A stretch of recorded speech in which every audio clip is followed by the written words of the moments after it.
हनुमान् श्रीपदो वायुपुत्रो रुद्रो नघोजरः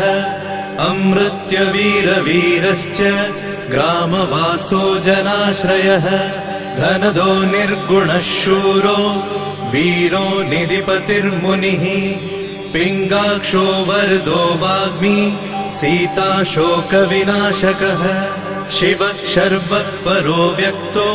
व्यक्ताव्यक्तो धराधरः पिङ्गकेशः पिङ्गरोमा श्रुतिगम्यः सनातनः अनादिर्भगवान् देवो विश्वहेतुर्जनाश्रयः आरोग्यकर्ता विश्वेशो विश्वनाथो हरीश्वरः भर्गो रामो रामभक्तः कल्याणप्रकृतिस्थिरः विश्वम्भरो विश्वमूर्तिर्